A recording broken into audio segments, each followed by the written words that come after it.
انہوں نے مسلمانوں کو ان کے کاروبار سے بھی محروم کرنے کی کوشش کی اور وہ سرکاری ملازمتوں پر بھی قابض ہو گئے۔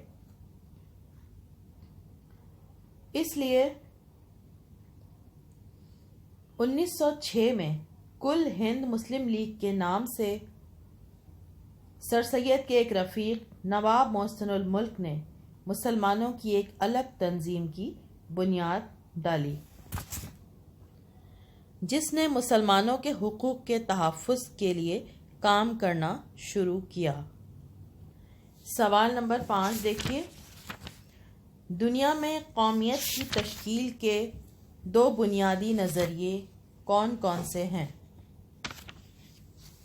اس سوال کے جواب کے لیے صفحہ 43 دیکھیے، اس صفحے پر دوسرا پیراگراف۔ دنیا میں قومیت کی تشکیل کی 2 بنیادیں ہیں۔ یہاں پر ہم بنیادوں کی جگہ نظریے کا لفظ استعمال کریں گے۔ دنیا میں قومیت کی تشکیل کے 2 نظریے ہیں، ایک وہ جو مغربی مفکرین نے قائم کیا ہے اور دوسرا وہ جو رسول مقبول صلی اللہ علیہ وسلم نے قائم کیا۔ جو رسول مقبول صلی اللہ علیہ وسلم کا قائم کیا ہوا ہے۔ اہل مغرب نے خاندانی، نسلی اور قبائلی بنیادوں میں ذرا وسعت پیدا کر کے قومیت کی بنیادیں جغرافیائی حدود پر استوار کیں اور کہا کہ قوم وطن سے بنتی ہے۔ یہاں تک لکھنے کے بعد اگلے پیراگراف پہ آ جائیں گے جہاں قومیت سے شروع ہو رہا ہے یہ والا پیراگراف۔ یہ اس طرح سے ہوگا، قومیت کا دوسرا نظریہ وہ ہے جو رسول مقبول صلی اللہ علیہ وسلم نے ملت اسلامیہ کی تشکیل کرتے وقت قائم فرمایا اور جو مغرب کے تصور قومیت سے جدا ہے۔ اس کے ساتھ ایک علامہ اقبال کا شعر لکھا ہے، لیکن ہم شعر کو اسکپ کریں گے اور اگلے صفحے پر آ جائیں گے، صفحہ 44 پر اسی کو کنٹینیو کریں گے۔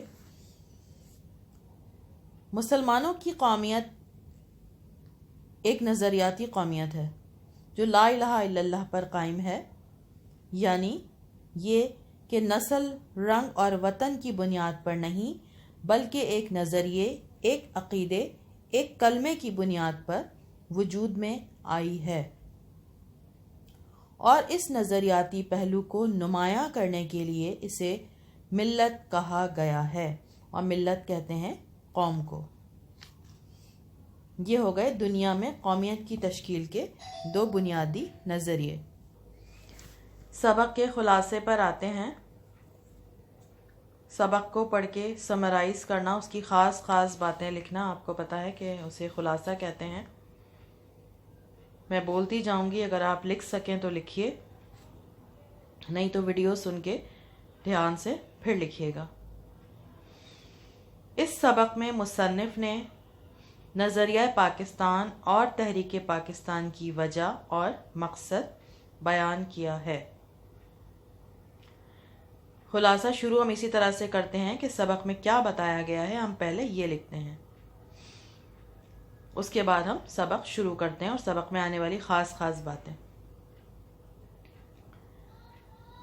دہراتی ہوں میں۔ اس سبق میں مصنف نے نظریہ پاکستان اور تحریک پاکستان کا مقصد اور وجہ بیان کی ہے۔ مسلمانوں کا عام طور پہ یہ طریقہ رہا کہ وہ بلا وجہ کسی سے لڑتے جھگڑتے نہیں، بلکہ ہر ایک کے ساتھ پیار محبت سے رہنا چاہتے ہیں۔ لیکن جب بے دینی کو غلبہ حاصل ہو، مسلمانوں کے حقوق کو پامال کیا جائے اور ان کی مذہبی آزادی چھیننے کی کوشش کی جائے، تو پھر مسلمان ڈٹ کر کھڑے ہو جاتے ہیں اور آواز بھی اٹھاتے ہیں۔ اکبر بادشاہ حالانکہ مسلمان بادشاہ تھا، لیکن جب اس کے زمانے میں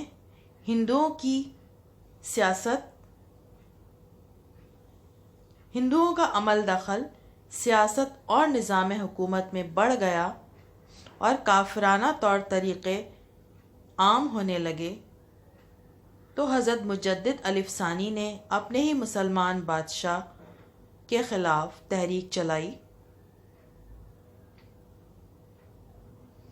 اور اس وقت شاہجہاں اور اورنگزیب دین کے خادم بن کر سامنے آئے۔ اسی طرح جب اورنگزیب کے بیٹوں میں نفاق کی وجہ سے، نفاق کہتے ہیں پھوٹ پڑنے کو، نفاق کی وجہ سے مغلیہ سلطنت کو زوال ہوا، ہندوؤں اور مرہٹوں نے سر اٹھایا اور انگریزوں نے قدم جمائے، تو حیدر علی اور ٹیپو سلطان نے ڈٹ کر مقابلہ کیا، لیکن اندرونی غداری کی وجہ سے ناکامی ہوئی۔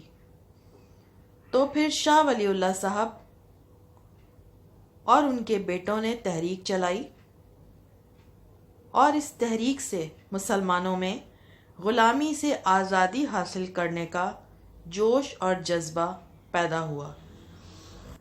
جنگ آزادی میں ناکامی کے بعد انگریزوں کا اقتدار مستحکم ہو گیا۔ انگریزوں نے مسلمانوں کے ساتھ انتہائی بدسلوکی اور ظلم و ستم شروع کر دیے۔ اس وقت سر سید احمد خان کی مفاہمت پر انگریزوں کے رویے میں تبدیلی آئی۔ مفاہمت کہتے ہیں صلح صفائی کو۔ سر سید احمد خان نے ان سے بات چیت کی تو انگریزوں نے اپنا رویہ مسلمانوں کے ساتھ تبدیل کیا۔ پیراگراف یہاں سے چینج ہوگا۔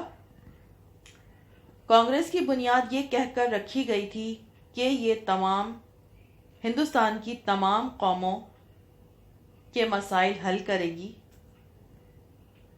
لیکن جب سرکاری نوکریاں ہندوؤں کو دلوائی گئیں، تجارت اور کاروبار پر ہندوؤں کا قبضہ کرایا گیا اور اردو کے مقابلے میں ہندی کو ترقی دی جانے لگی، تو صاف ظاہر ہو گیا کہ کانگریس صرف ہندوؤں کے مفادات کے تحفظ کے لیے بنائی گئی ہے۔ لہٰذا مسلم لیگ کا قیام عمل میں آیا تاکہ مسلمانوں کے حقوق کی حفاظت کی جا سکے۔ شدھی اور سنگٹن کی ہندو تحریکوں کی وجہ سے ہندو مسلم دشمنی کھل کر سامنے آ گئی اور نہرو رپورٹ نے بقیہ کسر بھی پوری کر دی۔ نظریہ پاکستان کی وضاحت ہوئی اور اس وقت قرارداد پاکستان منظور ہوئی۔ تحریک پاکستان زور شور سے چلی، قربانیاں دی گئیں اور آخرکار پاکستان وجود میں آ گیا۔